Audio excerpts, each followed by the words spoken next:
दोस्तों नमस्कार, स्वागत है एक बार फिर से आज की बड़ी और ताजा खबरों में। सभी खबरें सेलेक्टेड और काम की, बस आपसे निवेदन है कृपया वीडियो को लाइक कर दें, चैनल को सब्सक्राइब कर लें और घंटी बटन जरूर दबा दें। वहीं पहली बड़ी खबर, मराठा आरक्षण निरस्त करने के फैसले के खिलाफ सुप्रीम कोर्ट में केंद्र सरकार ने दायर की पुनर्विचार याचिका। ये आपको बता दें कि केंद्र सरकार ने सुप्रीम कोर्ट में याचिका दायर कर 5 मई को मराठा आरक्षण मामले में दिए गए फैसले पर पुनर्विचार करने की मांग की है। सरकार ने 5 सदस्यीय संविधान पीठ के फैसले की फिर से समीक्षा करने की मांग की, जो राज्य को नौकरियों और शिक्षा में आरक्षण के उद्देश्य से जातियों को ओबीसी घोषित करने की शक्ति से वंचित करता है। आपको बता दें कि केंद्र सरकार का पक्ष रहा है कि संविधान के 102वें संशोधन से राज्य सरकार को सामाजिक और आर्थिक रूप से पिछड़े वर्ग की सूची बनाने का अधिकार खत्म नहीं हो जाता है। सुप्रीम कोर्ट ने 5 मई को सुनाए अपने फैसले में मराठा आरक्षण को निरस्त करते हुए 50% आरक्षण की सीमा लांघने को समानता के अधिकार का उल्लंघन बताया था।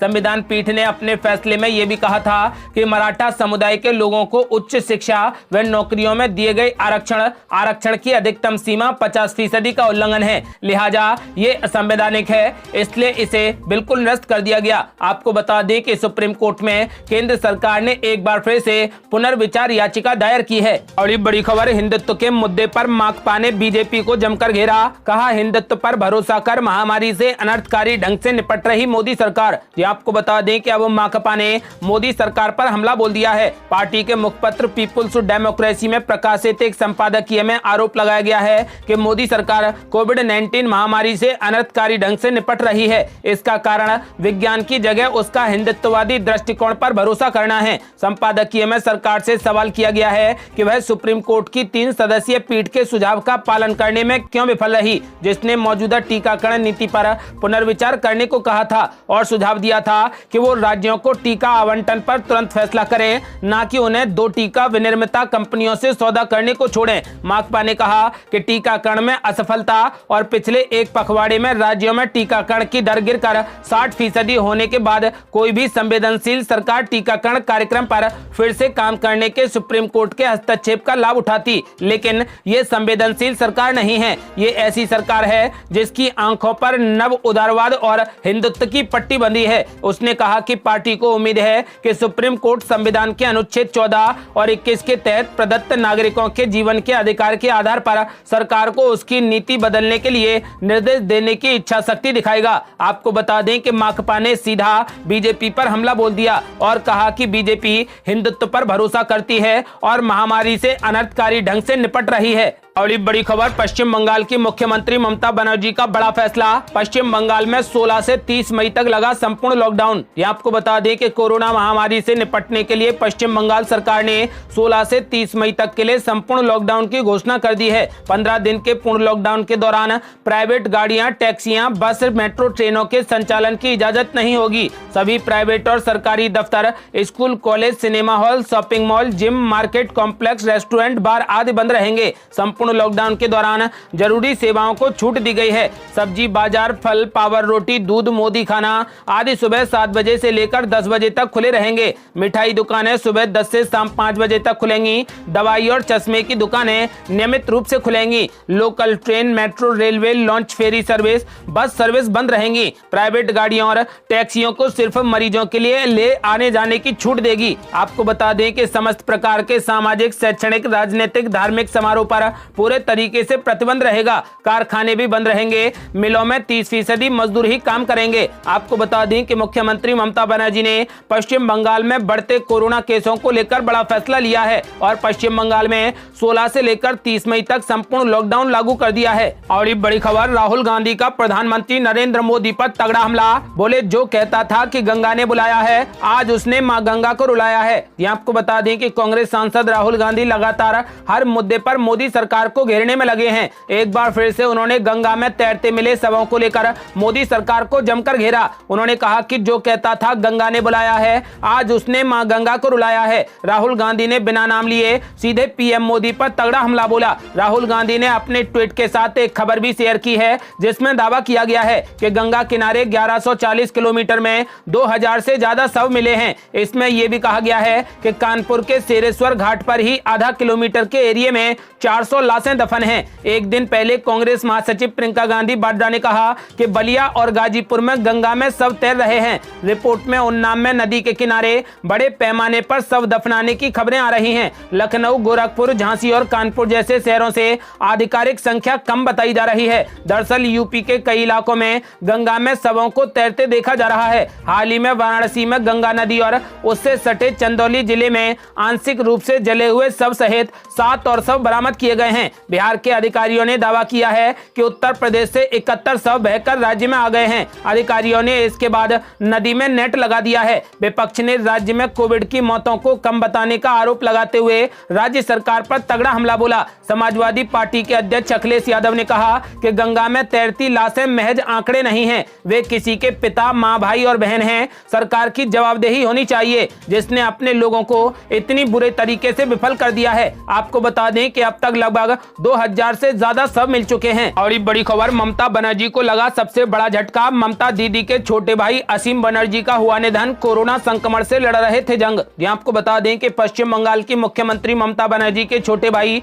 असीम बनर्जी का आज निधन हो गया। असीम कोरोना वायरस संक्रमण से संक्रमित थे और पिछले 1 महीने से कोलकाता के मेडिका सुपर स्पेशलिटी अस्पताल में उनका इलाज चल रहा था। मेडिका सुपर स्पेशलिटी अस्पताल के अध्यक्ष डॉक्टर आलोक राय ने ये जानकारी दी है। बंगाल में कोरोना संक्रमण का प्रकोप बहुत तेजी से जारी है। हर दिन रिकॉर्ड स्तर पर नए मामले दर्ज किए जा रहे हैं और 100 से ज्यादा संक्रमितों की मौत हो रही है। आपको बता दें कि फिलहाल भारत में पिछले 24 घंटे में लगभग 3,26,000 नए मामले सामने आए हैं और यदि मृतकों की बात की जाए तो आज भारत में 3,890 लोगों ने अपनी जान गंवा दी है। आपको बता दें कि पश्चिम बंगाल में कोरोना का कहर बढ़ गया है, जिसके कारण ममता दीदी ने 15 दिनों के लिए यानी 30 मई तक संपूर्ण लॉकडाउन लागू कर दिया है। और बड़ी खबर, देश में अब कोरोना के साथ साथ चक्रवाती तूफान का कहर। 175 किलोमीटर की रफ्तार से आ रहा शक्तिशाली तूफान। पीएम मोदी करेंगे बैठक। ये आपको बता दें कि लक्षद्वीप समूह और अरब सागर के ऊपर कम दबाव का क्षेत्र बना है, जिस वजह से आज एक शक्तिशाली चक्रवाती तूफान आने की संभावना है। ये तौकते नाम का तूफान अगले 3 दिन तक गुजरात, महाराष्ट्र और केरल के तटों से टकराने की पूरी संभावना है। केरल और तमिलनाडु के दक्षिणी राज्यों में अरब सागर में भारी बारिश और गर्जीला तूफान देखा जा रहा है। मौसम विभाग ने एनडीआरएफ के 53 दलों को राहत व बचाव कार्य के लिए लगा दिया है। आपको बता दें कि इस बीच पीएम मोदी चक्रवात से निपटने की तैयारियों का जायजा लेने के लिए बैठक करेंगे। एनडीएमए के अधिकारियों समेत शीर्ष अधिकारी भी शामिल होंगे। तमिलनाडु के मत्स्य पालन विभाग ने 2500 मछुआरों को अरब सागर में तूफान से सचेत रहने और समुद्र से तुरंत निकल के आने का संदेश दिया है। आपको बता दें कि भारतीय तटरक्षक जहाज विक्रम ने कुन्नूर से रात करीब 10:30 बजे मछली पकड़ने वाली एक छोटी नाव से 3 लोगों को बचाया है। वहीं विस्तारा एयरलाइंस ने कहा कि तूफान की वजह से चेन्नई, तिरुवनंतपुरम, कोच्चि, बेंगलुरु, मुंबई, पुणे, गोवा और अहमदाबाद के लिए उड़ानें 17 मई तक प्रभावित रहने की संभावना है। आपको बता दें कि फिलहाल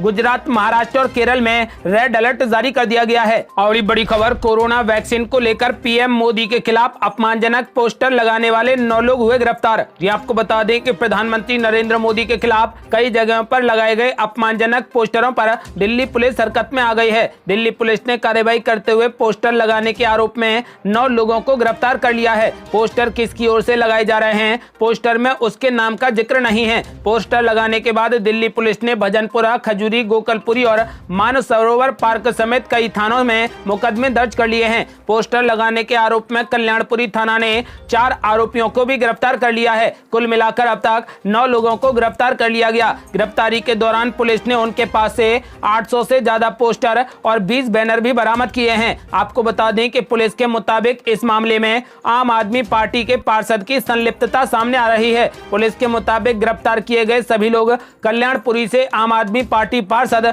धीरेन्द्र उर्फ बंटी गौतम के कहने पर पोस्टर लगाने का काम कर रहे थे। पुलिस ने इन सभी के खिलाफ संपत्ति को बंदरंग करने और डीएमए नियम के तहत एफआईआर दर्ज कर ली है। एक वरिष्ठ पुलिस अधिकारी ने बताया कि यमुनापुरा के क्षेत्र में जगह जगह काले रंग के पोस्टर लगाए गए थे। पोस्टर पर लगाने वाले किसी व्यक्ति या फिर किसी पार्टी का नाम नहीं है। पोस्टर लगने के बाद ये सोशल मीडिया पर तेजी से वायरल हो गए। पुलिस ने बताया कि पोस्टर के जरिए इनकी मंशा थी कि लोगों के बीच प्रधानमंत्री की छवि को धूमिल किया जाए। पुलिस ने बताया कि वो इस मामले को लेकर जल्द ही आम आदमी पार्टी के पार्षद से पूछताछ कर सकती है। और ये बड़ी खबर, दिल्ली मंत्रिमंडल ने दी लॉकडाउन से प्रभावित ऑटो और टैक्सी चालकों को वित्तीय मदद की मंजूरी, सीधे खाते में जाएंगे 5-5 हजार रुपए। ये आपको बता दें कि देश के साथ ही राष्ट्रीय राजधानी दिल्ली में कोरोना संक्रमण की दूसरी लहर से यहां काम करने वाले टैक्सी चालक काफी प्रभावित हैं। दिल्ली मंत्रिमंडल ने कोरोना वायरस की दूसरी लहर और लॉकडाउन से प्रभावित पारा ट्रांजिट वाहनों के सार्वजनिक सेवा बैज धारकों यानी